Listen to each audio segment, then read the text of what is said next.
بسم اللہ الرحمن الرحیم۔ السلام علیکم، میں شکیب ملک آپ کی خدمت میں حاضر ہوں۔ میاں نواز شریف نے کمان خود سنبھال لی ہے اور بہت بڑے فیصلے کیے گئے ہیں۔ اس کے ساتھ ساتھ شہزادہ محمد بن سلمان جو کہ کراؤن پرنس ہے سعودی عرب کے، ان کا شاہی دعوت نامہ بھی آ چکا ہے۔ جبکہ آج کے ویلاگ میں ہم جسٹس مظاہر علی اکبر نقوی صاحب کے حوالے سے بھی جو انفارمیشن ہے وہ آپ کے ساتھ شیئر کریں گے، کیونکہ مظاہر نقوی صاحب کی گردن جو ہے وہ پھندے میں پھنس چکی ہے۔ نقوی صاحب بہت برے پھنسے ہیں اور ان کا یہاں سے بچ کے نکلنا بہت مشکل ہے۔ تو میرا خیال ہے کہ سب سے پہلے مظاہر نقوی صاحب کے معاملے پہ بات کرتے ہیں۔ مظاہر نقوی صاحب کا معاملہ جو کہ سپریم جوڈیشل کونسل میں زیر سماعت تھا، وہاں پہ سماعت مکمل کر لی گئی ہے۔ کل کے ویلاگ میں نے آپ کے ساتھ ڈیٹیلز شیئر کی تھی کہ مظاہر نقوی صاحب کے خلاف جو گواہان ہیں وہ عدالت کے سامنے آئے ہیں، جنہوں میں وہ جو گواہ تھے زاہد رفیق صاحب، ان کی گواہی اور اسی طرح دیگر لوگوں نے جو حقائق عدالت کے سامنے رکھے، کچھ دستاویزات عدالت کے سامنے رکھی، وہ بینک ڈرافٹ ان کی دستاویزات عدالت کے سامنے رکھی جو کہ ادا کیے گئے، وہ 5 کروڑ کے 2 جو بینک ڈرافٹ تھے، یہ تمام چیزیں جو ہیں وہ عدالت کے سامنے رکھی گئیں۔ تو آج پھر عدالت میں سپریم جوڈیشل کونسل میں جسٹس مظاہر علی اکبر نقوی صاحب کا جو معاملہ تھا، اس پر سماعت ہوئی اور ایک بار پھر یہ جو گواہ ہیں زاہد رفیق صاحب وہ عدالت کے سامنے پیش ہوئے، جس پر عدالت نے ان سے بتایا کہ جناب کیا جسٹس مظاہر نقوی کا لندن قیام کے حوالے سے آپ نے کوئی انتظامات کیے ہیں؟ تو زاہد رفیق صاحب نے یہ جواب دیا کہ نہیں، انہوں نے ایسا کوئی انتظام نہیں کیا۔ اسی طرح یہ بھی عدالت نے سوال اٹھایا کہ سنا یہ جا رہا تھا کہ 10,000 پاؤنڈ کی ادائیگی کی گئی ہے، جس پر زاہد رفیق صاحب نے اپنا جو سابقہ موقف ہے اسی کا اعادہ کیا۔ انہوں نے کہا کہ نہیں جی، میں نے کوئی 10,000 پاؤنڈ ٹرانسفر نہیں کیے، ہاں 5,000 پاؤنڈ جو ہے ان کی بیٹی کو ٹرانسفر کیے گئے تھے، اس سے زیادہ اماؤنٹ جو ہے وہ میرے علم میں نہیں ہے۔ اسی طرح سپریم جوڈیشل کونسل کے سامنے supreme court employees housing scheme کے جو صدر ہیں شیر افغن صاحب، انہوں نے بھی اپنا بیان ریکارڈ کروایا ہے، جس میں ان کا یہ کہنا تھا کہ جی جسٹس مظاہر نقوی اور ان کی اہلیہ محترمہ جو ہیں وہ اس کی جو ہے وہ ممبر ہیں، یعنی کہ یہ دونوں جو ہے وہ اس کے الگ الگ ممبر ہیں، اور انہوں نے جو ہے وہ ایک پلاٹ بھی ان کو الاٹ کیا گیا تھا، جس کی مجموعی طور پہ انہوں نے 4,40,000 روپے جو ہے وہ ادا کیے ہیں۔ مجموعی طور پہ اس کیس پر سماعت مکمل کر لی گئی ہے، اور اب چونکہ مزید جو شہادتیں ہیں وہ ریکارڈ تو نہیں ہونی، اب چیف جسٹس صاحب نے جو ایڈیشنل اٹارنی جنرل تھے انہیں کہا کہ جی اب آپ کا کام تو کمپلیٹ ہو گیا، اب کونسل جو ہے وہ اس پر اپنا کام کرے گی اور اپنی جو سفارشات ہے وہ فائنلائز کرے گی۔ لیکن اس پورے پروسیس میں جسٹس مظاہر علی اکبر نقوی صاحب جو ہیں انہوں نے سپریم جوڈیشل کونسل کا بائیکاٹ کیا ہے۔ جسٹس مظاہر نقوی صاحب جنہیں کہ سپریم جوڈیشل کونسل نے 2 نوٹس جاری کیے تھے، اور انہوں نے سپریم جوڈیشل کونسل کی کارروائی کو چیلنج بھی کیا، پھر یہ معاملہ سپریم کورٹ کے 3 رکنی بینچ کے سامنے چلا گیا۔ 3 رکنی بینچ نے سپریم جوڈیشل کونسل کو جو ہے وہ کارروائی آگے بڑھانے کا جو ہے وہ حکم دیا تھا، اجازت دی تھی۔ پھر اس کے علاوہ عافیہ شہر بانو کیس، اس کی ڈیٹیلز بھی میں نے آپ کے ساتھ کئی ویلاگز میں شیئر کی ہیں، اس میں بھی سپریم کورٹ کی طرف سے فیصلہ آیا کہ ریٹائرڈ ججز کے خلاف جو ہے وہ کارروائی کی جا سکتی ہے، تو لہٰذا سپریم کورٹ نے جسٹس مظاہر نقوی جو کہ ریٹائرڈ نہیں، وہ مستعفی ہو چکے ہیں، ان کے خلاف تقریباً کارروائی مکمل کر لی ہے۔ اب فیصلہ آئے گا، وہ کب آئے گا یہ تو سپریم جوڈیشل کونسل کے جو ممبر ہیں وہی بہتر بتا سکتے ہیں۔ لیکن جو شواہد آئے ہیں، جو حقائق سامنے آئے ہیں، جو گواہیاں آئی ہیں، ان کے مطابق جناب مظاہر علی اکبر نقوی صاحب کی یہ جو مالی معاملات ہیں، ان میں بہت سارے جو ہیں وہ اپنا غیر قانونی قسم کے کام ہوئے ہیں، اور یہ جو کروڑوں روپے کی ٹرانزیکشن ہے، اسی طرح بسما وارسی کا وہ کیس، جب یہ لاہور ہائی کورٹ کے جج تھے ان کے پاس، اور پھر اس کے بعد بسما وارسی کا پلاٹ جناب مظاہر نقوی صاحب کے نام پہ ٹرانسفر ہو گیا، جس کی ایکچول جو مارکیٹ ویلیو ہے وہ کوئی 36-37 کروڑ کے قریب ہے، اور انہوں نے صرف 10 کروڑ روپیہ جو ہے وہ اس کا ادا کیا۔ اسی طرح نجی ہاؤسنگ سوسائٹی میں کمرشل پلاٹس لیے گئے، اور ان پلاٹس کی جو ایکچول مارکیٹ ویلیو تھی وہ کوئی 90 لاکھ کے قریب تھی، لیکن 2 پلاٹس کا مجموعی طور پہ کوئی 9 لاکھ کے قریب جو ہے وہ پے کیا گیا، اور پلاٹ ٹرانسفر کروا لیے گئے. اسی طرح کمرشل پلاٹ بھی لیا گیا, اس کا بھی اسی طرح سے جو ہے وہ 10% کے قریب ادائیگیاں کی گئیں, لیکن پلاٹ جو ہے وہ اپنے نام پہ ٹرانسفر کروا لیا گیا. تو یہ سارے معاملات جو ہیں وہ مظاہر علی اکبر نقوی صاحب کی جو پوزیشن ہے اس کو ذرا مزید ڈسٹرب کر رہے ہیں کہ ان کا جو پورا کیس ہے نا اس میں لگ یہ رہا ہے کہ مظاہر نقوی صاحب کا اس میں سے بچنا جو ہے وہ مشکل ہے. اور اس کے علاوہ سیاسی معاملات پہ اگر ہم دیکھیں تو جہاں پہ عمران خان صاحب اور ان کی جماعت اور بلکہ سنی اتحاد کونسل والے جو ہیں وہ دن بہ دن جو ہے مختلف پریشانیوں کا باعث بنتے جا رہے ہیں. عمران خان صاحب نے وہ کیا کہتے ہیں پتھر چاٹا, باقی تو آپ سمجھ ہی گئے نا, میں وہ کہتا ہوں پتھر چاٹ. تو انہوں نے کیا کیا کہ پہلے آپ کو پتہ ہے نا وہ کہتے تھے کہ جی مولانا فضل الرحمان, محمود خان اچکزئی, نواز شریف, آصف علی زرداری, مطلب ساری پولیٹیکل پارٹیز جو ہیں وہ ان کو جو ہے کرپٹ قرار دیتے تھے اور ان کی قیادت کو بڑے تضحیک امیز الفاظ میں جو ہے وہ یاد کیا کرتے تھے. پبلک میٹنگز میں جو ہے وہ اس قسم کے الفاظ استعمال کیا کرتے تھے کہ وہ یہاں پہ میں دہرا نہیں سکتا, اچھا نہیں لگتا نا. لیکن اب وہی عمران خان اپنے لوگوں کو کہہ رہا ہے کہ جاؤ جا کے مولانا فضل الرحمان صاحب سے ملاقات کرو, اور مولانا فضل الرحمان سے بار بار یہ سنی اتحاد کونسل والے یہ جاتے ہیں ان کے در پہ, بار بار ان سے ملاقاتیں کرتے ہیں. محمود خان اچکزئی جن کو یہ کبھی غدار قرار دیا کرتے تھے, بلکہ عمران خان صاحب جلسوں میں محمود خان اچکزئی کی جو ہے وہ اپنا وہ نقل ہی ہوتا ہے نا یار, کہ وہ اپنا دوپٹہ لے کے سر پہ تو اس طرح کی حرکتیں کرتے تھے,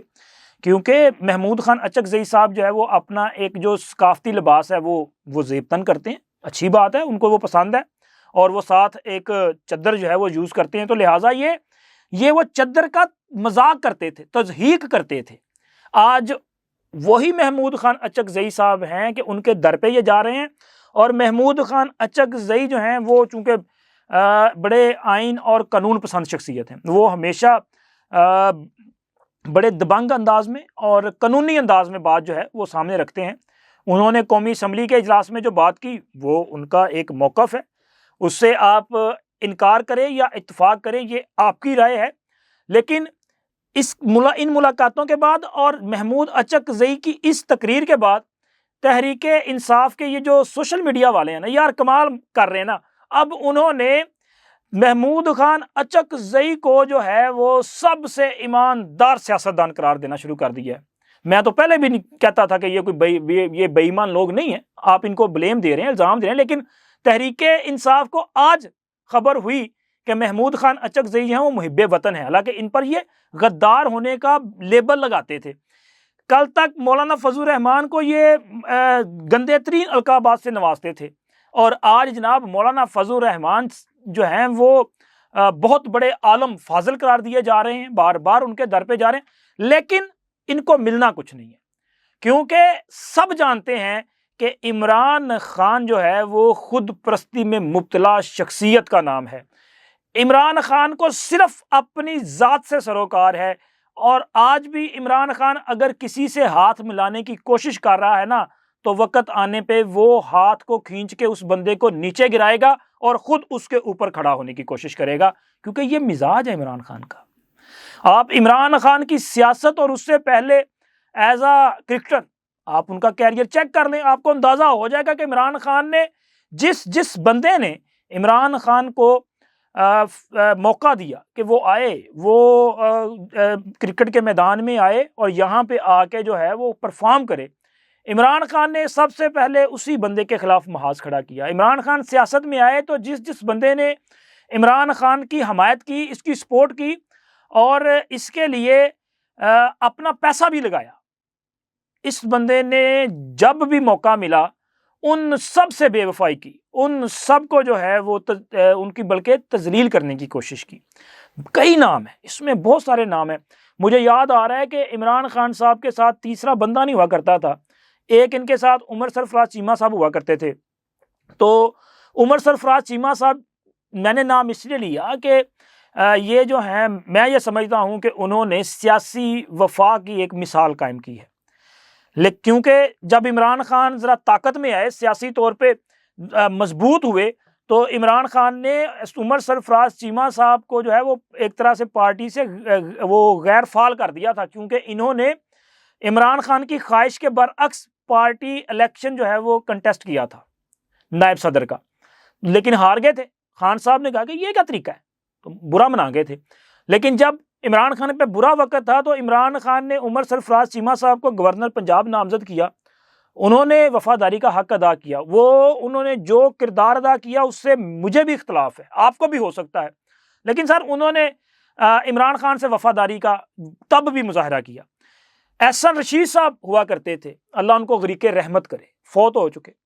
وہ تحریک انصاف پنجاب کے صدر ہوا کرتے تھے۔ انہوں نے عمران خان کے لیے جو ہے وہ بڑا اہم کردار ادا کیا۔ انہوں نے جب عمران خان کا کوئی نام نہیں لیتا تھا، کسی کو پتہ نہیں تھا تحریک انصاف کیا ہے، وہ تحریک انصاف کے لیے پیسہ بھی لگاتے تھے،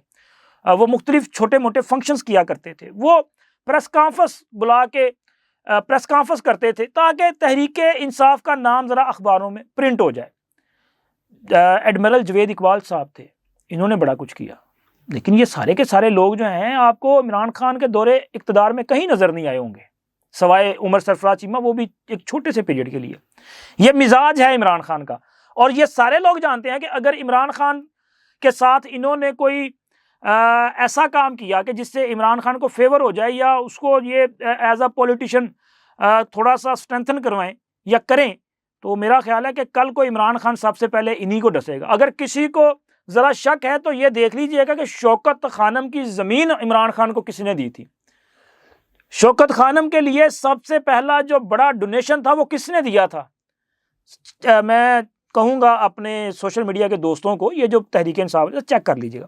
سر، وہ میاں نواز شریف تھے اور ان کے والد محترم میاں محمد شریف صاحب تھے۔ لیکن یہ ذرا اندازہ لگائیں کہ عمران خان نے جو سب سے زیادہ اگر کسی کو ڈسنے کی کوشش کی ہے نا، تو اس شخصیت کا نام بھی میاں نواز شریف ہے، کیونکہ میاں نواز شریف کو انہوں نے جیلوں میں ڈالا، میاں نواز شریف کے خلاف غیر انسانی قسم کی کارروائیاں کی گئی، بلکہ اعلانیہ طور پہ کہتا رہا نا کہ میں جاؤں گا تو ان کے AC اتروا دوں گا، میں یہ کر دوں گا۔ عجیب قسم کی سیاست تھی، عجیب قسم کی حکومت تھی۔ تو یہ عمران خان کو مجھے لگ رہا ہے کہ جو فیور کرے گا وہ کل کو پچھتائے گا، اور کچھ نہیں ہونا۔ لیکن تحریک انصاف والے جو ہیں وہ برے طریقے سے ایکسپوز ہو رہے ہیں، کیونکہ میاں نواز شریف خود اب میدان میں آ چکے ہیں، پارٹی کی کمان میاں نواز شریف سنبھال چکے ہیں، اور جو اس فارمیلٹیز ہیں وہ بھی اگلے چند ماہ میں کمپلیٹ کر لی جائیں گی۔ ایک تو میاں نواز شریف نے قومی اسمبلی کا حلف اٹھانے کے بعد اب چونکہ حکومت سازی کا مرحلہ اب جو ہے وہ آگے بڑھ چکا ہے، اسپیکر ڈپٹی اسپیکر کا الیکشن ہو چکا، اب قائد ایوان کا الیکشن ہونا ہے، تو میاں نواز شریف نے مولانا فضل الرحمان سے ملاقات کی ہے، اور ایسے وقت میں یہ ملاقات ہوئی ہے کہ جب اگلے چند گھنٹوں کے بعد قائد ایوان کے لیے ووٹ کاسٹ ہوں گے، اور مولانا فضل الرحمان جو کہ PDM کے سربراہ تھے، وہ میاں نواز شریف کے بہت قریبی دوستوں میں شمار کیے جاتے ہیں، بڑا گہرا تعلق ہے۔ سیاست جو ہے اس میں اپنا اپنا پوائنٹ آف ویو ہوتا ہے، لیکن سیاستدان کی یہ جو سوشل لائف ہے نا، اس میں آپسی جو تعلقات ہیں ان کو ختم نہیں کیا جاتا۔ دیکھیں نا، نواز شریف، آصف علی زرداری، مولانا فضل الرحمان، محمود خان اچکزئی، یہ سب لوگ اپنی سیاست بھی کرتے ہیں، ایک دوسرے کو جو ہے وہ کرٹیسائز بھی کرتے ہیں، لیکن وہ ایک دوسرے سے جو تعلقات ہیں، جو سوشل لائف ہے، اس کو ختم نہیں کرتے۔ تو میاں نواز شریف مولانا فضل الرحمان کے گھر تشریف لے کے گئے، ایک وفد ساتھ گیا، وہاں پہ ملاقات ہوئی، موجودہ ملکی صورتحال پہ تبادلہ خیال ہوا، اور اس کے علاوہ جو ان سائڈ سٹوری ہے جناب، ایک 1-on-1 ملاقات بھی ہوئی ہے، یعنی کہ میاں نواز شریف اور مولانا فضل الرحمان کی بند کمرے میں ملاقات ہوئی ہے۔ اب بند کمرے میں ملاقات کیوں ہوئی ہوگی؟ ظاہر ہے سر، جو فیصلے ہیں وہ تو دونوں نے کرنے ہیں نا، تو کھل کھلا کے بات ہو جائے گی۔ تو ان رابطوں میں کھل کھلا کے یقیناً بات ہوئی ہے، اور عمران خان اور یہ جو ان کے سنی اتحاد کونسل والے کہیں یا یار PTI والے کہیں، ایک تو میرے نہ دیکھنے والے جو ہمارے ویورز ہیں، اگر میں PTI کہتا ہوں تو وہ اعتراض کرتے ہیں کہ جی یہ تو سنی اتحاد کونسل ہے، تو کیا کریں یار، وہ زبان پہ ہے نا کہ یہ سارے ہیں تو وہی، تو چلیں سنی اتحاد کونسل والوں کی یہ ذرا بری خبر ہوگی کہ ہو سکتا ہے کہ اگلے چند گھنٹوں کے بعد جب قائد ایوان کا الیکشن ہونے جا رہا ہے اس وقت آپ کو مولانا فضل الرحمان صاحب جو ہیں وہ میاں شہباز شریف کے لیے ووٹ کاسٹ کرتے ہوئے دکھائی دے سکتے ہیں، اور آج جناب محمود خان اچکزئی صاحب جو ہیں وہ بھی ہو سکتا ہے چند گھنٹوں کے بعد تحریک انصاف والوں کے لیے پھر ناپسندیدہ شخصیت بن جائیں، کیونکہ عمران خان قابل قبول نہیں ہے۔ عمران خان کی یہ جو انتہا پسندی والی سیاست ہے اس کو کوئی سپورٹ ساتھ نہیں دے سکتا۔ یہ سب پولیٹیکل پارٹیز الیکشن سے پہلے اور الیکشن کے بعد بار بار یہ بات کر چکے ہیں کہ as a political party Tehreek Insaf یا سنی اتحاد کونسل ان کے لیے سپیس موجود ہے اور ان کو اپنا پولیٹیکل کردار ادا کرنا چاہیے، لیکن 9 مئی میں جنہوں نے یہ سازشیں کی، جنہوں نے یہ انتہا پسندانہ کاروائیاں کی، ان کے لیے جو ہے وہ کسی قسم کی سپیس نہیں ہو سکتی۔ ویسے مجھے افسوس ہوتا ہے کہ جب میں یہ بات کرتا ہوں کہ ان کے لیے سپیس نہیں ہو سکتی، لیکن پھر بھی سپیس لے لی نا انہوں نے، اور جن کی وجہ سے سپیس لی ان کو سوچنا چاہیے کہ کیسے یہ واپس آ گئے۔ اگر آپ نے لوگوں کو یہ بیانیہ دیا کہ جی 9 مئی کو یہ اتنی بڑی سازش کی گئی، تو پھر ان لوگوں کے خلاف کارروائی کیوں نہیں ہوئی؟ ان لوگوں کے خلاف کارروائی ہونی چاہیے تھی، ان لوگوں کے خلاف فیصلے آنے چاہیے تھے، لیکن خیر نہیں آئے۔ چلیں آئندہ آنے والے دنوں میں ہو سکتا ہے کوئی کارروائی آگے بڑھ جائے، کوئی قانون اپنا راستہ اختیار کر لے۔ یہ جو اتنا لینتھی پروسیس ہے یہ ذرا سمجھا جائے کہ بھائی اب بہت ہو گیا، فیصلے کریں، گل مکاؤ، آگے چلیے۔ دوسری طرف میاں نواز شریف صاحب جو ہیں ان کی انٹری کے بعد پارٹی کی کمان جو ہے وہ باضابطہ طور پہ میاں نواز شریف کے سپرد ہونے جا رہی ہے۔ جناب شہباز شریف صاحب جو کہ پارٹی کے منتخب صدر ہیں، اور ان کو صدر اس لیے بنایا گیا تھا کہ 2017 میں آپ کو یاد ہے نا کہ ثاقب نثار صاحب نے میاں نواز شریف کو بطور وزیر اعظم نااہل کر دیا تھا، پھر اس کے بعد یہ بھی کہا تھا کہ کوئی نااہل شخص کسی پارٹی کا سربراہ بھی نہیں ہو سکتا، تو انہیں پارٹی کی صدارت سے ہٹا دیا گیا، ان کی جگہ پہ جناب شہباز شریف صاحب کو صدر منتخب کر لیا گیا۔ تو اب میاں نواز شریف پہ یہ جو ایک قانونی وہ ہڈل تھی یا قانونی جو باڑ تھی وہ ختم ہو چکی ہے۔ تو میاں نواز شریف جو ہیں وہ اگلے آنے والے چند روز میں پارٹی کی باضابطہ کمان سنبھالنے جا رہے ہیں، وہ پارٹی کے صدر بھی ہوں گے اور مسلم لیگ نون کی پارلیمانی پارٹی کے ہیڈ بھی ہوں گے، اور اس کے ساتھ ساتھ تمام اہم میٹنگز جو ہیں اس میں میاں نواز شریف موجود ہوں گے، یعنی کہ مرکز اور پنجاب کی حکومت کو جو ہے وہ سپرویژن جو ہے وہ میاں نواز شریف کی ہوگی، اور ان کی منظوری سے فیصلے ہوں گے۔ اور میاں نواز شریف نے وطن واپس آنے سے پہلے جو ملاقاتیں کی تھیں سعودی عرب میں، UAE میں اور دیگر ممالک کے ساتھ جو رابطے کیے تھے، یہ رابطے دوبارہ میاں نواز شریف ان کا آغاز کریں گے، اور ان ممالک کو ان کے جو وعدے ہیں وہ یاد بھی کروائیں گے، اور انہیں جو ہے پاکستان میں سرمایہ کاری کے جو وعدے ہیں وہ یاد کروائیں گے۔ اور دوسری طرف جناب خبر یہ بھی ہے کہ شہزادہ محمد بن سلمان صاحب کا جو شاہی دعوت نامہ ہے وہ بھی آ چکا ہے، اور یہ بڑی اہم ڈیولپمنٹ ہے۔ ڈیولپمنٹ یہ شاہی دعوت نامہ جو ہے وہ لاہور پولیس کی SSP جو ہیں شہر بانو نقوی صاحبہ، وہ SSP جنہوں نے اچھرا بازار میں وہ جو آپ نے دیکھا تھا نا کہ ایک اپنا سوٹ پہننے پہ ایک عورت کے خلاف جو ہے وہاں پہ چند مشتل افراد جو تھے انہوں نے ہنگامہ برپا کر دیا۔ اچھا اس سوٹ پہ میں نے پہلے بھی آپ سے بات کی ہے، بڑے محتاط انداز میں، یار کیا کسی کپڑے پہ عربی رسم الخط پرنٹ ہونا یہ توہین قرآن ہے؟ ہمیں سوچنا چاہیے ہم کس طرف جا رہے ہیں۔ اب اندازہ کریں کہ جو خلیجی ممالک ہیں وہاں پہ یہ جو سوٹس وغیرہ ہیں یہ بڑے پسند کیے جاتے ہیں، اور وہاں پہ کوئی توہین نہیں ہے، لیکن یہاں پہ ہمارے مولوی صاحب کو یہ نظر آ گیا کہ نہیں جی یہ توہین کر دی گئی ہے، لیکن بعد میں جب پتا چلا کہ نہیں جی یہ تو خوبصورت ہے، حلوہ وہ عربی میں حلوے کی وہ جو اگر آپ اس کو ٹرانسلیٹ کریں تو خوبصورت ہے نا، تو بعد میں اس کو لگا نہیں مجھے یہ لگا تھا کہ شاید کوئی اس طرح کی حرکت ہے۔ تو جناب آپ کو لگنے پہ کیا کسی کی زندگی ختم کر دی جائے گی؟ خیر یہ جو SSP صاحبہ ہیں انہوں نے بڑا اہم کردار ادا کیا کہ انہوں نے اس مشتل ہجوم میں سے مذکورہ خاتون کو نکالا اور بڑی بہادری کا مظاہرہ کیا۔ اس پر ان کو ہمارے جو آرمی چیف صاحب ہیں جنرل عاصم منیر صاحب انہوں نے بھی اپریشیٹ کیا، اور اس کے ساتھ ساتھ سعودی جو سفیر ہیں نواف بن سعید المالکی انہوں نے بھی ان سے ملاقات کی ہے، اور انہوں نے انہیں سعودی عرب کی حکومت کی طرف سے شاہی مہمان کے طور پہ مدعو کیا ہے اور انہیں یہ کہا ہے کہ جی وہ سعودی عرب کا جو ہے وہ دورہ کریں، تو یہ ان کے لیے ایک اعزاز ہے۔ لیکن یہاں پہ صرف اختتام سے پہلے ایک سوال میں یہ کرنا چاہ رہا ہوں، ان کے لیے تو یہ اعزاز ہے،